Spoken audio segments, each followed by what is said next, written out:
Welcome back to Broken Electronics. My name's Lee, and as always, it's great to be able to spend some time with you today. Now, things here are a little flipped around. Behind me is my 2010 Mac Pro. In front of me, though, yet again is a Power Mac. Now, hopefully we've got better quality in this video. The last time I tried to do this, I was recording everything on that Firewire iSight camera from the early part of this century. Now I'm using an HD Logitech camera. It's 720p, but it should give us better quality than what we had. So why am I here in front of the Power Mac? Well, this time the Power Mac in question is the Power Mac G5 Quad that I recently introduced. So you saw what the machine was about, how it was set up when I first got it. You also saw the upgrades that I did to it. And now we're going to see what the result of those upgrades is. What can this 15-year-old machine still do in the year 2020? What does it struggle with? And is it in fact a functional computer after all of these many years? If you've watched videos on this channel, you're probably going to know what my conclusions were anyway. But you can draw your own conclusions. And if you'd like to do that, please stay tuned. Well, welcome to Leopard. I'm trying to make use of a screen recording software called Screnium. This still exists today. It's by Scenium Software. It's a German company. I found a very old version that does run on Leopard. However, I found if I do anything more than a couple of minutes, the video just gets so far ahead of the audio that it's not functional. So I'm going to dive right in. We're going to look at certain things here. I want to take a quick glance at front row, particularly if you're using your computer as home entertainment. It's a really very useful little thing here. Okay, and we've got a lot of personal pictures, of course, in that. Pictures of my late wife and I, and others of the family. All right, podcasts. I don't have a lot of podcasts. I'm not a big listener to podcasts, certainly on a computer, but you could, since iTunes is functional, subscribe to podcasts and find them here in front row. You can also find all of your music. Here, shuffle the songs, music videos that may be there, various playlists. I mean, you can access your music here as opposed to going through iTunes. TV shows. I don't have a lot of TV shows. I mean, I've got television sets. I watch television on my television set. But again, you can get TV shows through iTunes, and iTunes is, at this point, still very functional. Movies. It'd be interesting to take a look at the movies. I've got a whole bunch of movies on here. The movies folder. Go into the movies folder. Screnium. Oh, I know what that is. Okay, never mind. The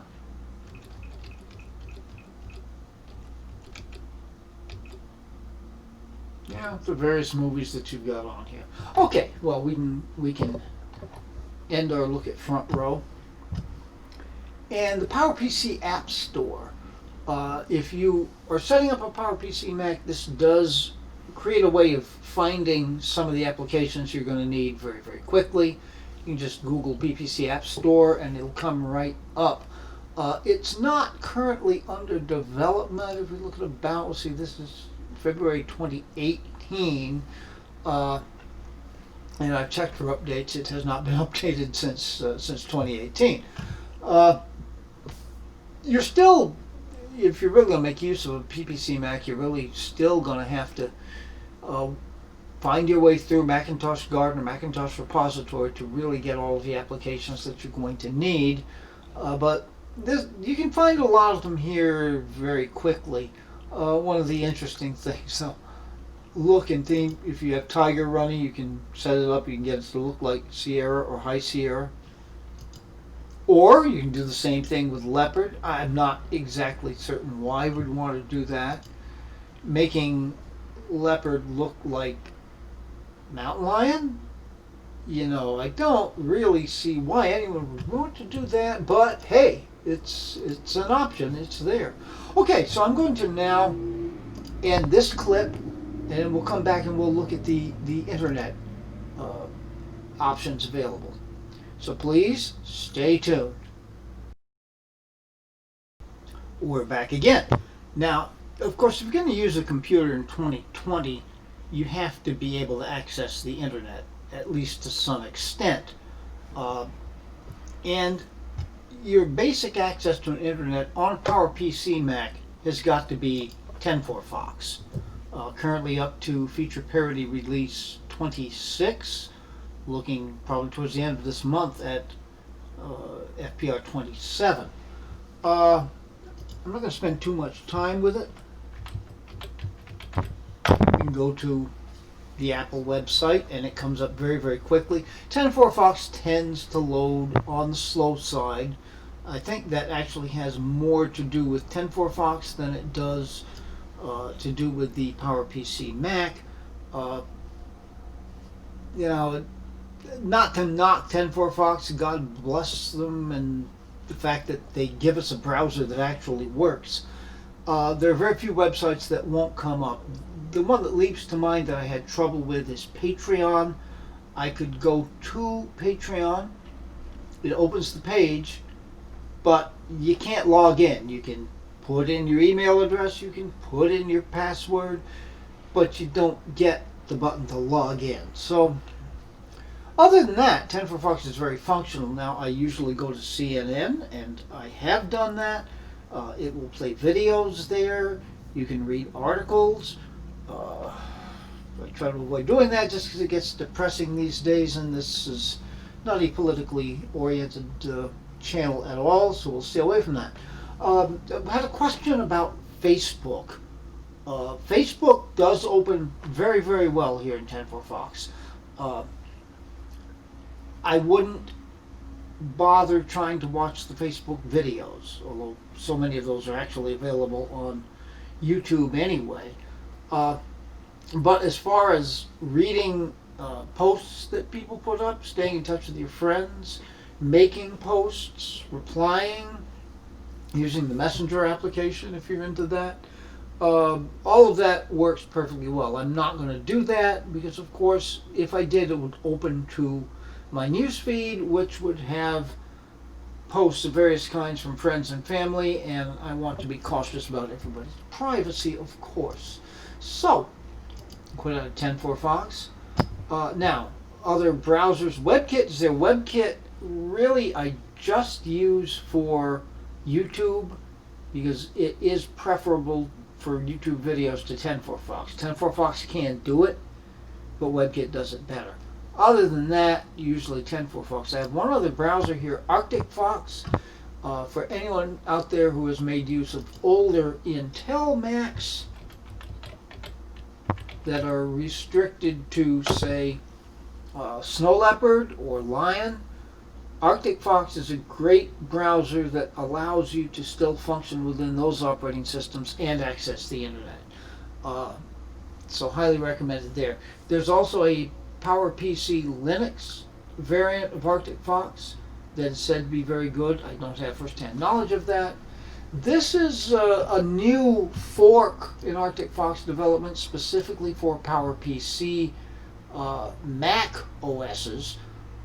It's very new and it's very limited, but I hope the development continues. Maybe some more people get interested in it, because it would be good to have not a replacement really for 10.4 Fox, but another option would be very good.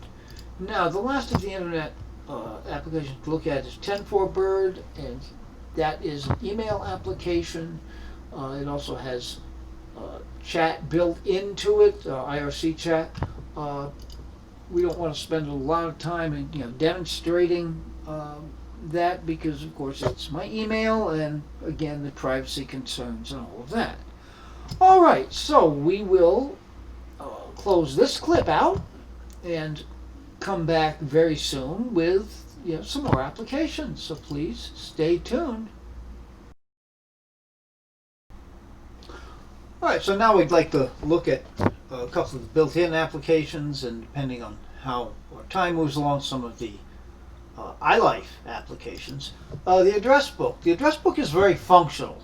I have put in family addresses. I can add to that, and it works within this computer very, very well. What it doesn't do, of course, we get used to the Apple ecosystem where I put an address in on my Mac, and there it is on my iPhone. I put one in my iPhone, and there it is on my iPad.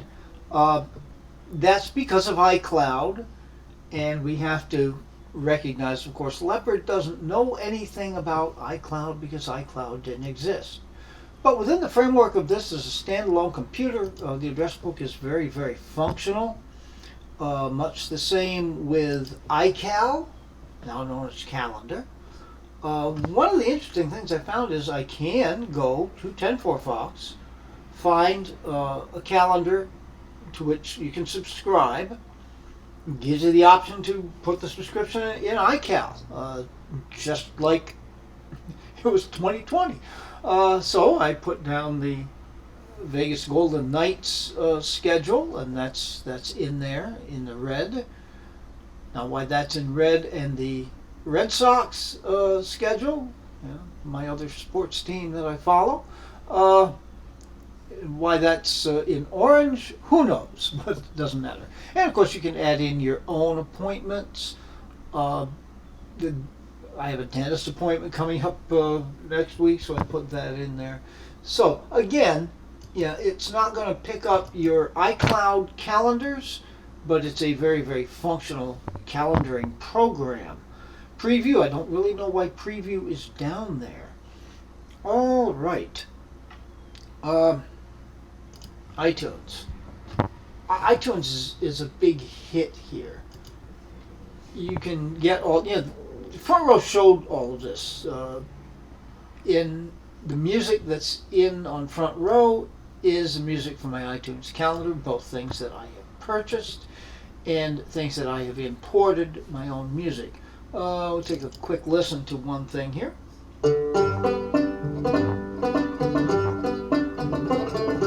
1850s dance tune, played an 1850s replica banjo by me, and a double bass, also me.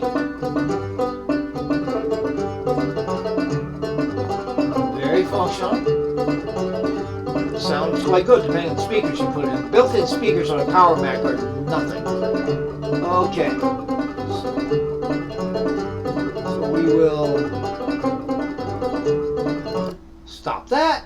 Now, looking at the movies again, all the movies are there. Now, of course, I can't, and I watch movies on this machine a lot. I love the way things end up looking on this monitor. It goes full screen very well. Plays them without a hitch. It's very cool. But of course I can't play any of them for you because of copyright indications, except for this one. This is a slideshow video I made of another old banjo tune, song this time. Just a bunch of pictures and thrown together in iMovie at that time. And this video, by the way, is on the channel because I started out doing just music videos on YouTube. The boatman dance, the boatman sing, the boatman's up to everything. When the boatman gets on shore, he spends his money and he works for more. I think that was a Chancellorsville reenactment event. That picture came from. Hey ho, the And my late wife again. up another river on the Ohio. Hey ho, the boatman Okay. row up another river on the Ohio. All right, again, I'd love to keep listening to that, but time considerations. iPhoto, all of the pictures that you saw and some more in Front Row were imported into iPhoto, and it works very, very well for that. As long as you get your pictures onto the computer, it will import them and keep them in the iPhoto library.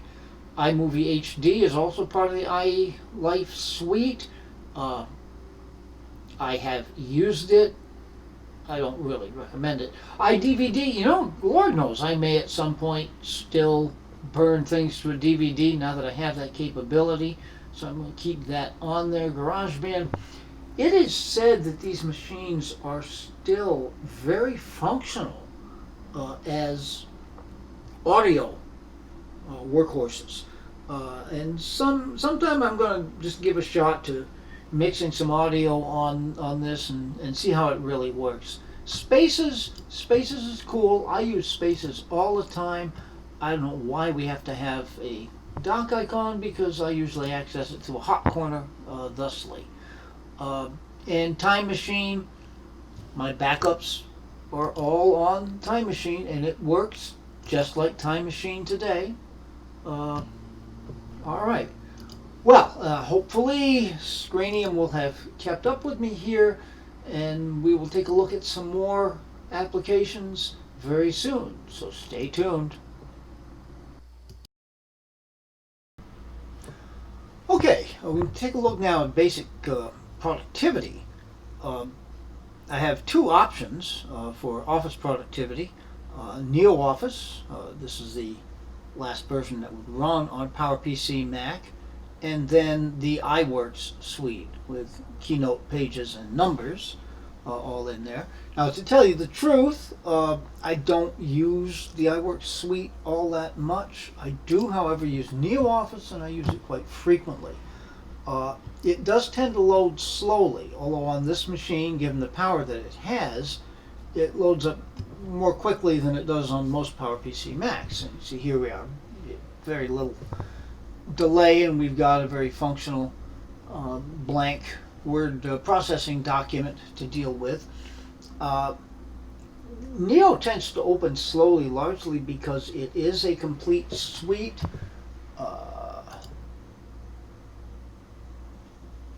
Text document, spreadsheet, presentation, aka PowerPoint, a drawing application is in there, database.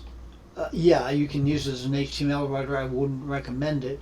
But that entire suite is now open, and I can open up other components of the suite if I wanted to work with a spreadsheet, for example, side by side with the document here. I could work with it. And, again, the power of this machine, this works just as well as the newest NeoOffice on a brand new Mac, to tell you the honest truth. So, very, very happy with that. Another thing in terms of productivity, the print shop. Now, I'm not even going to open print shop, because in order to really open it, it is dependent on a CD. I do, in my documents, have in there somewhere the print shop Mac OS CD image. If I just mount that through Toast, then I can do all kinds of things. You make business cards with it. I use it for online greetings very, very frequently. VLC, no. I'm not going to delete it from the computer, but there's no need for the dock icon. I put it on thinking it might be preferable really to QuickTime, but QuickTime 7.7, which is the most recent version that will run on a PowerPC Mac, does everything VLC does. It does some things VLC can't do. So I don't really see the need to have that. Carbon Copy Cloner. Now, you've seen Carbon Copy Cloner quite frequently, because I use it very often to clone one disk onto another disk. Very often if I'm transferring installations of an operating system. Now, back in the day, when I had my first Mac, which was an iMac G5, running Panther. Carbon Copy Cloner was the gold standard of backups. I did my backups using CCC. Today I don't, if only because you've got Time Machine available, and Time Machine is very, very easy to use and works in the background all the time. So we don't need to worry about it. But Carbon Copy Cloner is still a very, very valuable application to this day. For a modern copy of Carbon Copy Cloner, it costs about $40. I pay that gladly, and I'm very glad to have it available. This old version will just run. It doesn't even ask for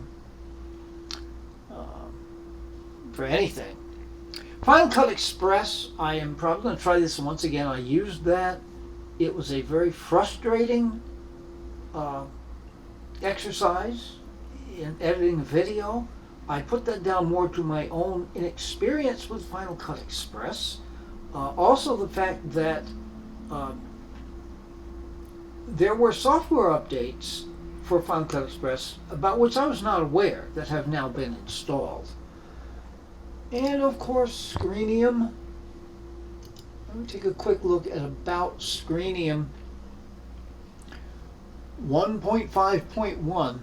Now, when I found this and saw that it seemed to work, I found that the trial version would only allow 30-second snippets. So I actually, went to the website. I wrote Screenium support and asked if there was, if it would be possible for me to buy a license to use Screenium 1.5.1. And God bless their hearts, they answered me back within a day and told me, well, no, we really can't sell you a license for so old a piece of software. Here's a license key. They just gave it to me. I thought that was pretty cool. And it does work as long as I keep these clips, under 5 minutes, it seems. All right, so I've got one more thing I'm going to get at here, so please stay tuned. And welcome back. We see things look a little bit different. What I've done, of course, I've got the system preferences opened up here. I've increased the screen resolution to 2560 by 1600, which is the max resolution. And I love this resolution. I love having a lot of screen real estate. This is an immense screen anyhow, and this is a great way to take full advantage of it. I've been running instead in 2048 by 1280, and I'm going to demonstrate why. It's one of the glitches that I found in working with this machine. And we will now get into WebKit as well. WebKit is the browser really dedicated to YouTube primarily. YouTube is a very challenging site, but it opens up and it's really good. Okay, my videos, and we'll check out the most recent video.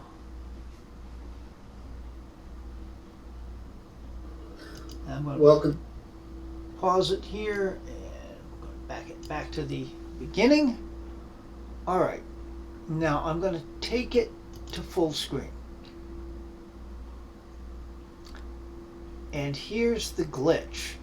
I don't even need to start it. You see these white borders here on the side, and if you look down here, you can't access all the controls. Now I can start the video and it looks okay. But particularly, once we get past the intro, there's going to be things missing. The long intro, isn't it? Yeah, you see, there's a lot that's cut off here. So, let's back that back down. take that back to the beginning. Now I'm going to close that. And we're going to hope that Screenium doesn't freak out when I change the resolution. This was annoying. It's almost a deal breaker because I do watch YouTube a lot on this machine. However, through experimentation, I found if I back the resolution down, it's still a decent resolution. Let's do that again with WebKit.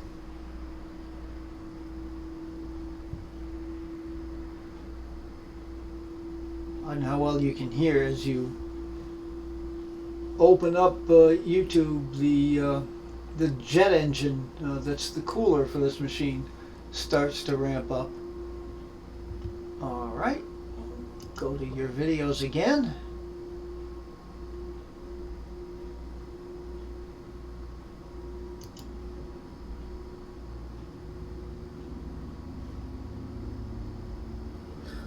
Welcome back to Broken Link.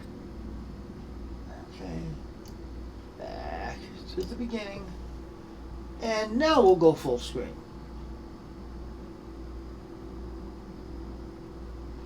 And here's our screen.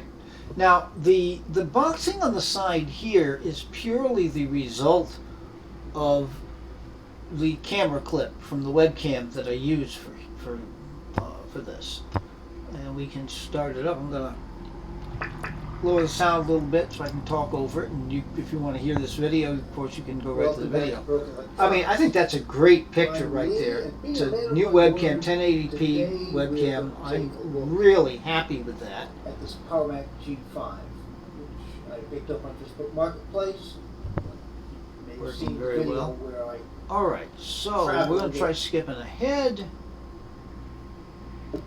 But oh yeah, it was a long intro. I had a lot to talk about with this machine. Skip ahead once again. I want to get in it. Okay, yeah. Here's a clip with the actual computer itself, full screen. Everything is showing there, and it's looking very, very, very good. So, yeah, I'm left then with two choices.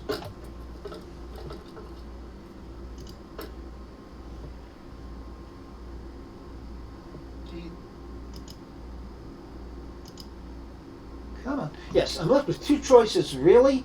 I can go into System Preferences, boost go into Displays, increase the screen resolution for most things that I do. And then if I want to watch YouTube, I've got to open System Preferences and back it down again. Or just get used to this. I'm kind of working with that now. I don't know which I'm going to do, but it's a minor annoyance at most. All right, now other things. Dealing with Screenium. It's actually working pretty well to do these multiple little clips instead of the one long screen recording. The big problem is exporting things out of Screenium. It takes forever because it's basically got to render the clip.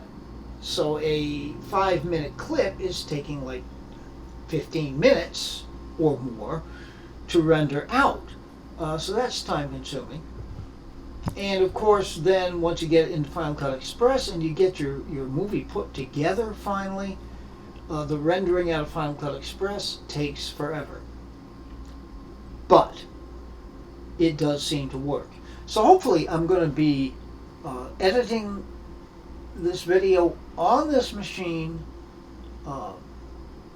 and then very hopefully, if all goes well, uploading it to YouTube on this machine, which is probably going to take me, we're in the afternoon now on a Sunday, it's probably going to take me until midnight to get all of that accomplished, but I will certainly do that.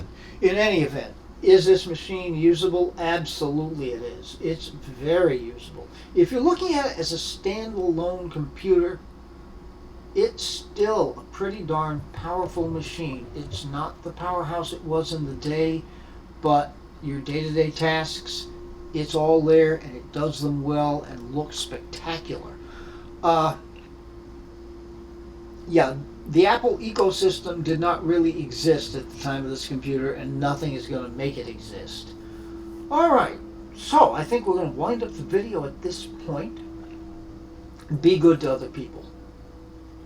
We all need someone to be good to us, and we can, if we work together, make this a better world yet. Be good to yourselves. You deserve that.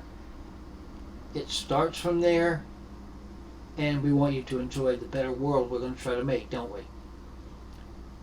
Until we get that world to be there, please take very, very good and careful care in these difficult times. We'll be back with you on this channel with more videos, even a couple more G5 related videos as well as other stuff, and that will be really soon. Until that time, this has been Broken Electronics.